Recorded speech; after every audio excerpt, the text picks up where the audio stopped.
السلام علیکم ورحمۃ اللہ وبرکاتہ. زه حمید افغان القریشي الفنس فاونډیشن لخوا ډاکټر صاحب صدیق او د هغې ټولو ملګرو ته سلامونه او نیکې هیلې احترامات. ډاکټر صاحب محترم راغلي یو داسې یو کورنۍ ته چې دلته یوه کونډه ده او ورسره څو ماشومان دي. د هغې احوال د اورېدو دپاره راغلي چې تاسو ته احوال وړاندې کړو. داخل کور ته ځو تر څو د خور احوال واورو او تاسو ته وړاندې کړو. راځئ تر څو کور داخل ته لاړ شو. يعلو ولا يعلى وجل علوه وصفاته كملت بلا نقصان. السلام علیکم ډاکټر صاحب محترم.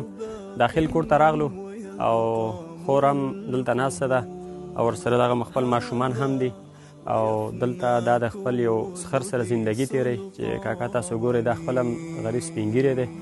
نو تر څو د خور مشکلات تاسو ته واورو چې دا څه مشکلات لري، دلته یې وخت زندگی څنګه تیریږي، تاسو را سره د دې لیدنه هم وکړئ. السلام علیکم خوري.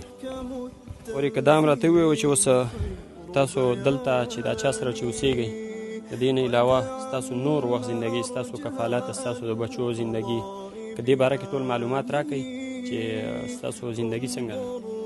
د زما د څښر نه علاوه زما زندګي نه تېرېږي او دا زما بچي دي، دا مونږ را په غاړې دي او زندګي مې نه تېرېږي د دې څخه نه او غریبان دا بچي مې دي نه شم ساتلی، دا څښر را سره دی او دا تاسو ګورئ دا په خپله مو بېدسته دی. خورې که دا راته ووایو چې تاسو خپله کم لاسي کسب یا نور داسې کوم کار کولی شئ چې موږ هغه تاسو له برابر کړو، تاسو خپلو بچو نفقه پرې وګټئ. او لرو څه شی کولی شئ؟ مالونه م ساتلی شو، داسې د خیاطي م کولی شم.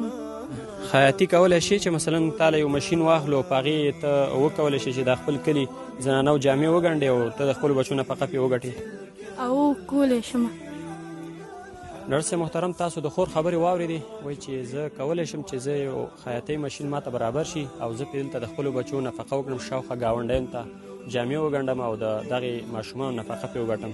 ستاسو ټول ټیم نه مو هیله دا ده چې داسې خور دپاره دغه پروګرام برابر کړي تر څو دا د خپلو بچو نفقه په خپله وګټي او بل چاته محتاجه نه شي.